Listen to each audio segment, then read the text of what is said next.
If you are missing out on life because you are constantly worrying that either you have a serious illness or will get a serious illness, then this is the video for you. There are many videos about health anxiety on YouTube, but none like this one. In this single video, you will learn everything you need to know about health anxiety and how to overcome it, including exercises used in cognitive behavioral therapy, plus some tools from other therapies. It can be hard to believe that your physical symptoms are just anxiety and not a serious illness, and maybe you think your doctor has got it wrong. But if you can get rid of the anxiety, then your physical symptoms should disappear, which will give you and your doctor a much clearer picture. It's going to take a lot of time and effort to beat your health anxiety, but the rewards are worth it because you'll be able to get on with your life. So this video is quite long. You don't need to watch it all in one go. Save it to your favorites and keep coming back to it. Treat it like a reference book, but do keep using it because it could change your life. So in this video, we're going to learn why you have health anxiety. You will learn about the anxiety cycle and how your thoughts, behaviors, and feelings can cause physical symptoms. You will learn how to disrupt the anxiety cycle. You will learn some coping strategies to help deal with the anxiety. We will talk about dealing with setbacks and, importantly, how to keep you safe. And I will show you how to combine all the tools taught in this video for the best results. So let's start with why you have health anxiety. It's not essential to know why you have health anxiety, but understanding the factors that led to you developing health anxiety can help you understand why you do some of the things that you do that are actually making your anxiety worse. So let's get straight into a CBT exercise. This is a CBT formulation. You will find a link to it in the description. It's from a great website called getselfhelp.co.uk, who have kindly let me use their forms in my videos. You can print it out or just copy the headings onto a piece of paper. I'm going to explain how to use this form given an example. Past experiences are things that happened usually in your early life that influence the way you think and behave. For example, you may have had an anxious parent or an overly protective parent. Conversely, if you had a parent that neglected you, that could also be a factor. When children are ill or injured, they need a parent's reassurance that everything will be all right. If they can't get it, then it may be the start of their worrying.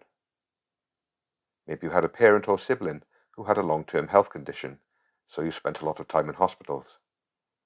Maybe you experienced a serious illness yourself as a child.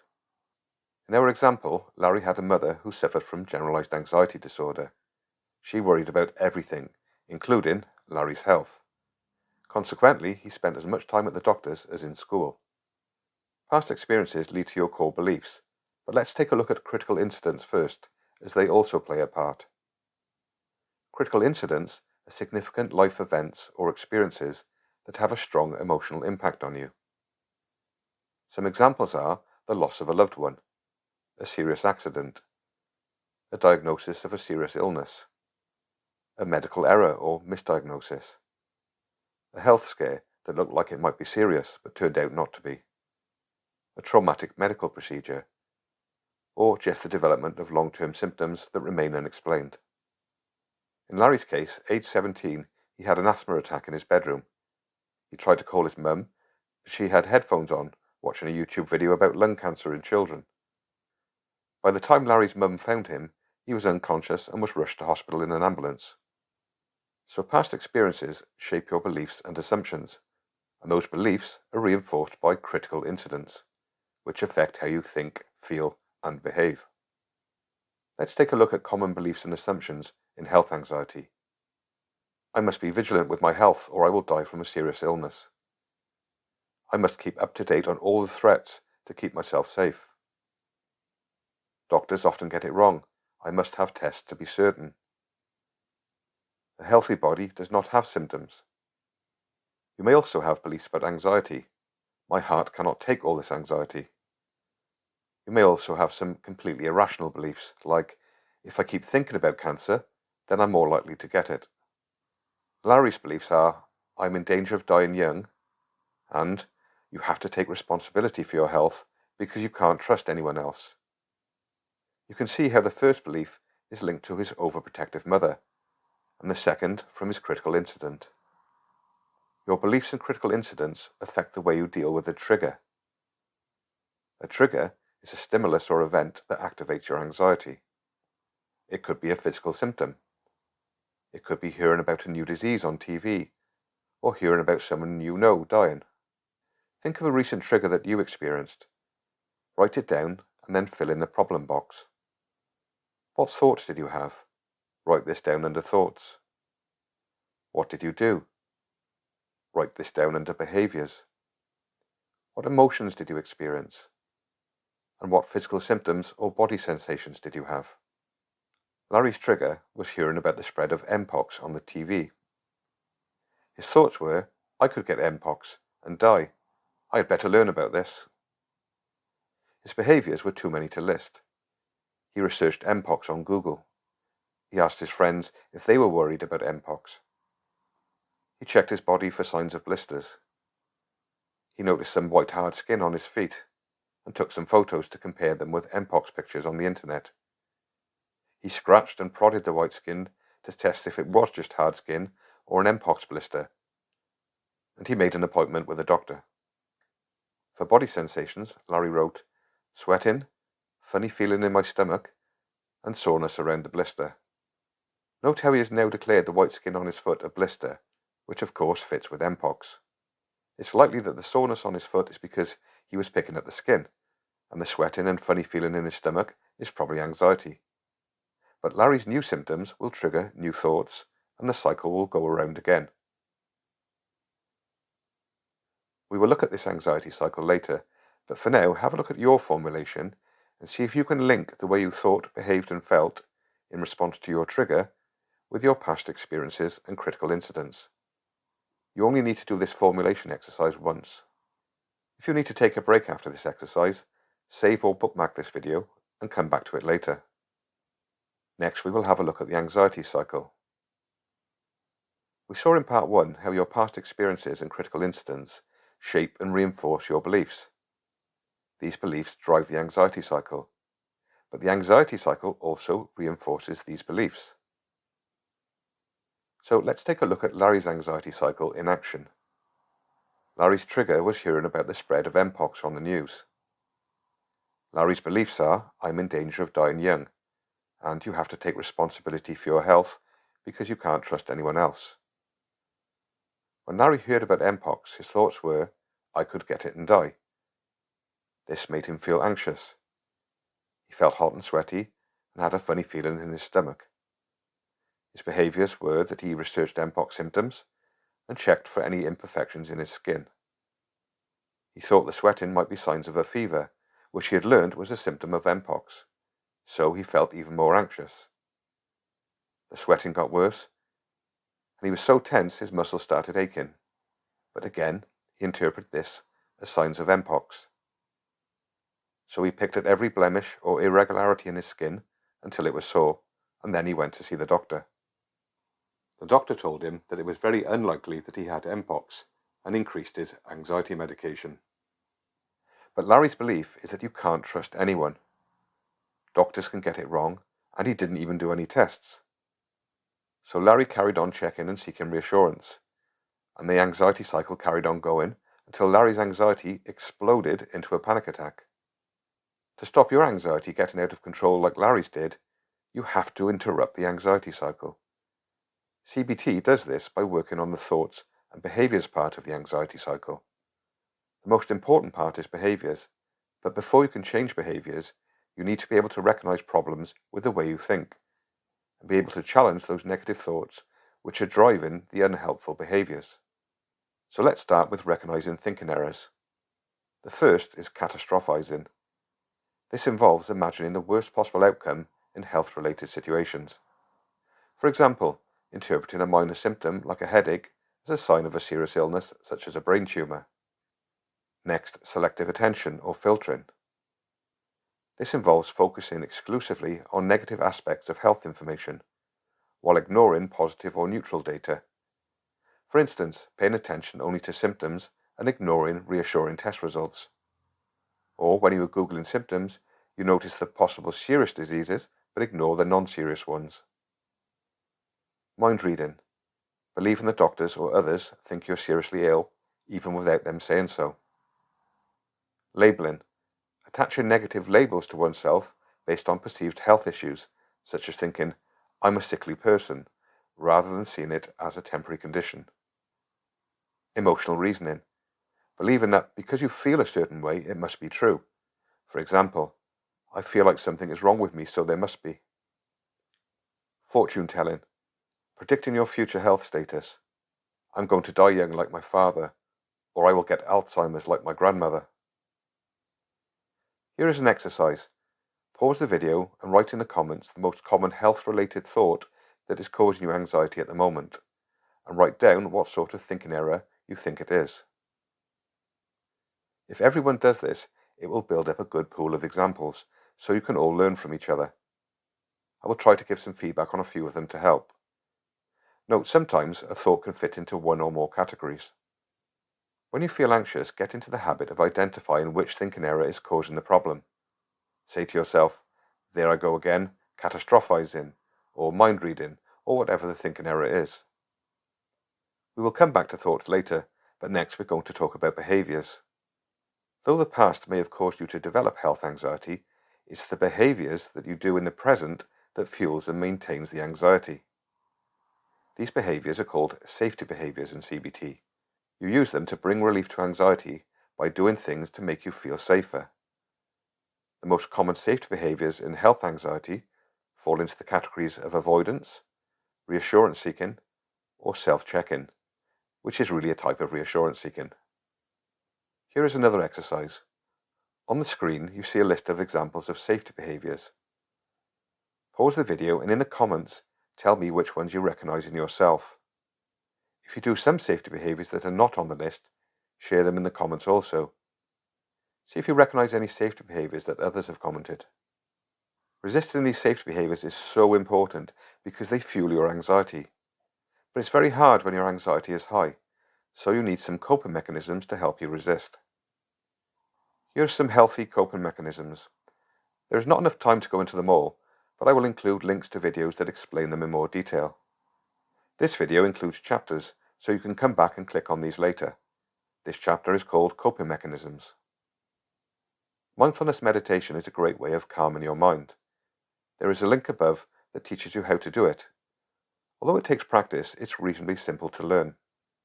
Hypnosis is a very powerful way to bring down your anxiety. Linked above is a specific hypnosis video for health anxiety, which will not only bring your anxiety down, but include suggestions to help you resist safety behaviours. Worry postponement is a relatively simple tool, but again there is a link above for a video on it. You just set aside a time later in the day to worry about your latest symptom. You may find that by the time you reach that time, the symptom is gone or doesn't seem quite so frightening.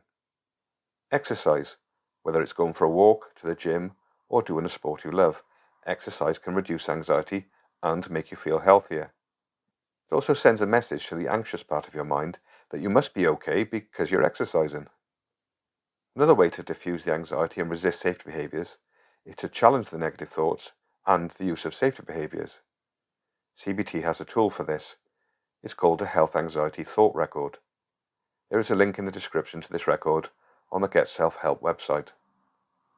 It's a PDF, so you can either print it out or just copy the headings on a piece of paper or use something like Adobe to convert it to a Word document.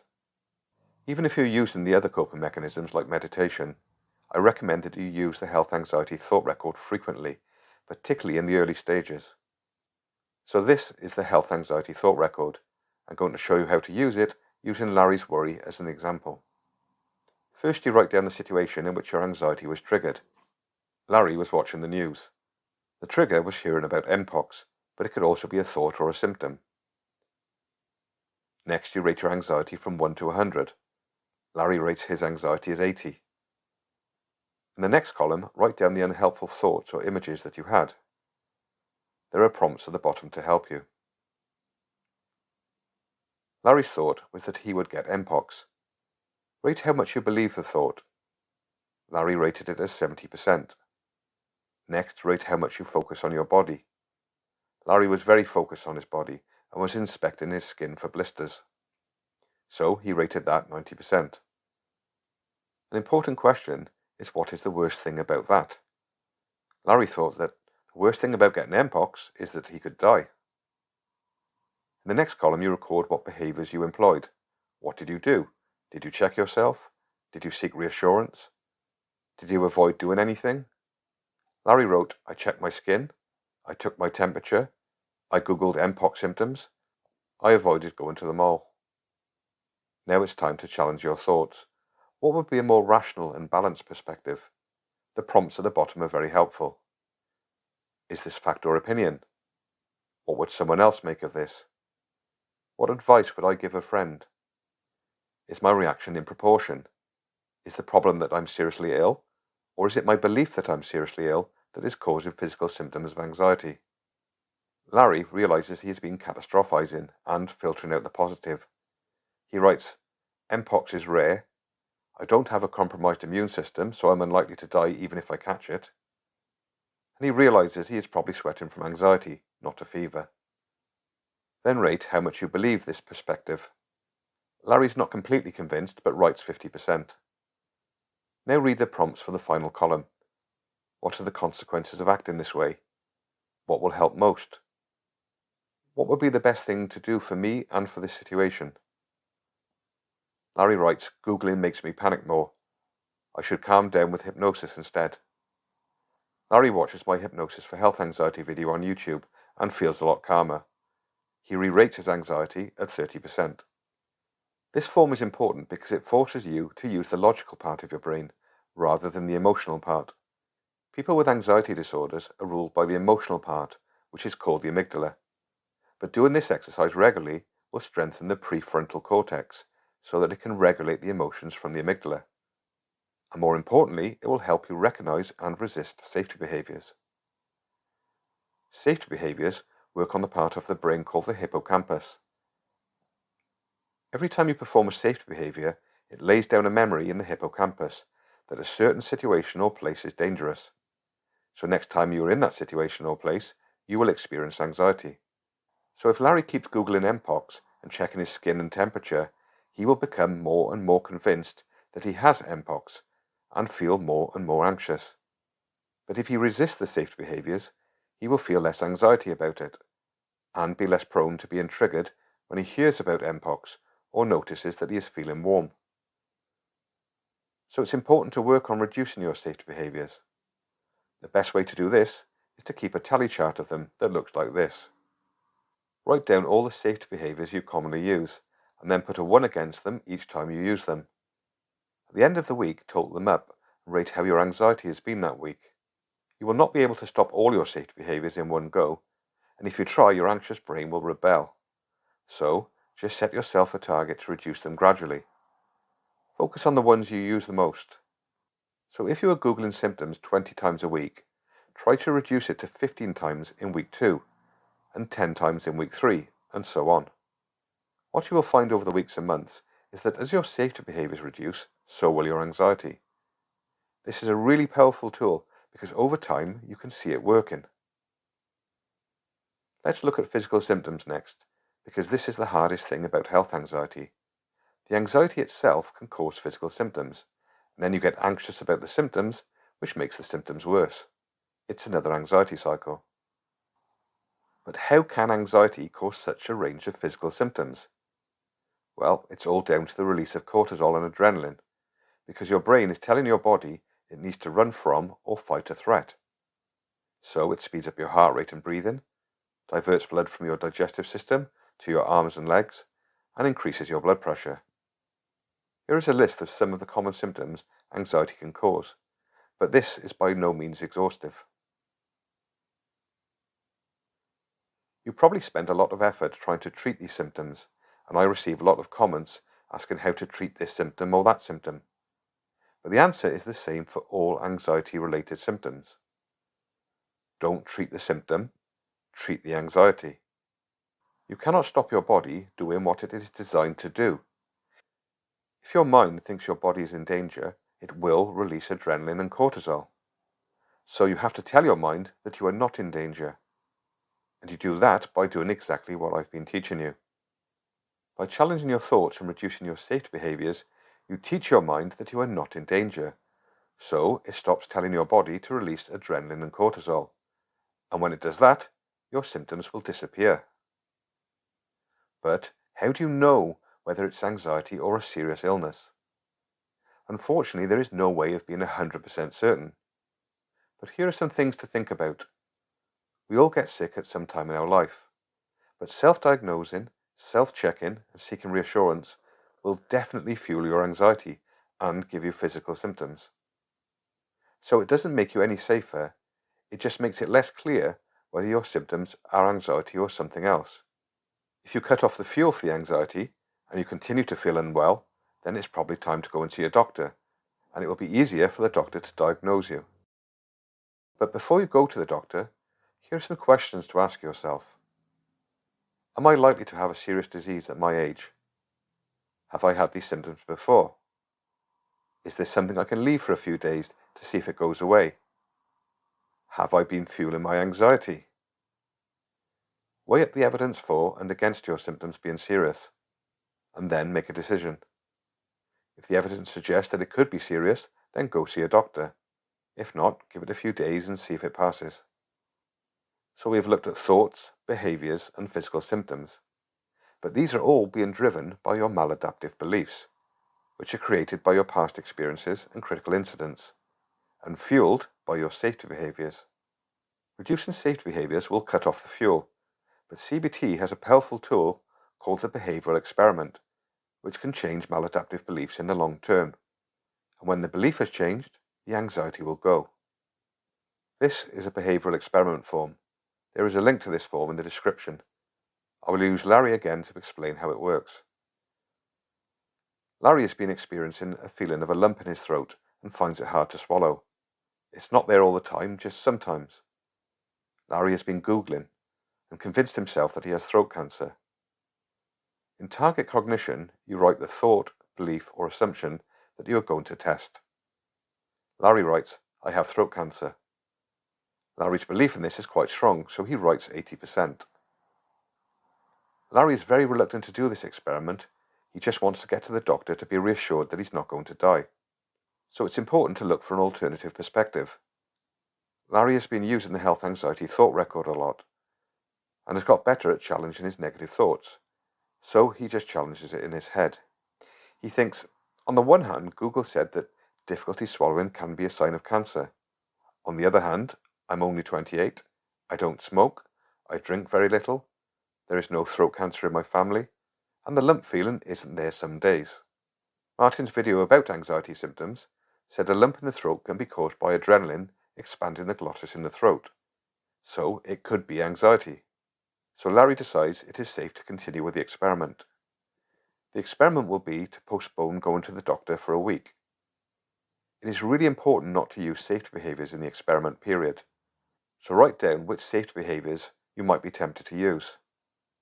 Larry writes, I will not Google throat cancer, ask others about my symptoms, or check my throat for lumps, or continually check to see if I can swallow. Larry predicted that his anxiety would get worse, and his throat would get worse, and he feared a tumour may be growing.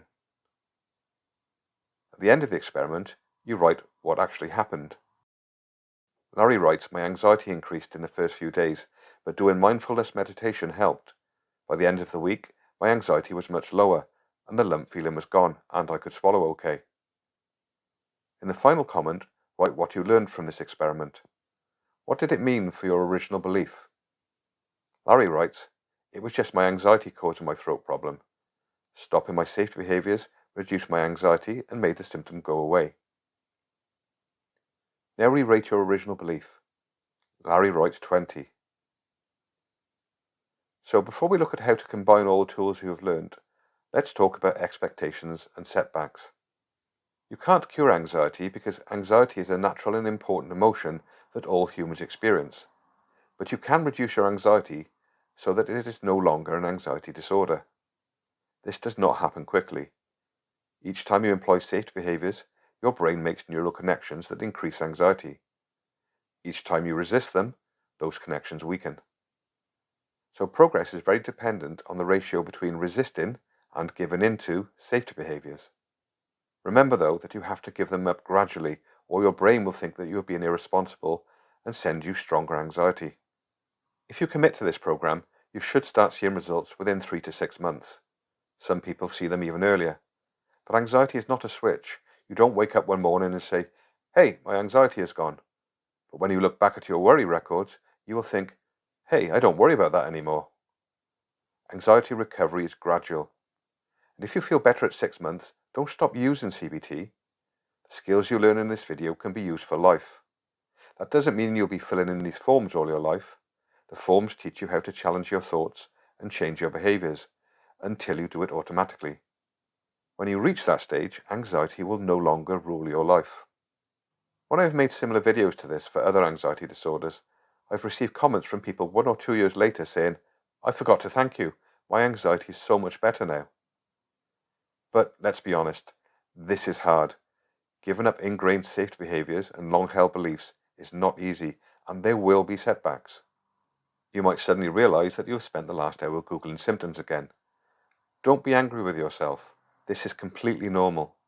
Those negative neural connections are still there and will try to reconnect from time to time. Just learn from it and resolve not to give in to safety behaviours next time. And at times you will get genuinely ill, we all do, but let the doctor diagnose and treat you, not Dr. Google.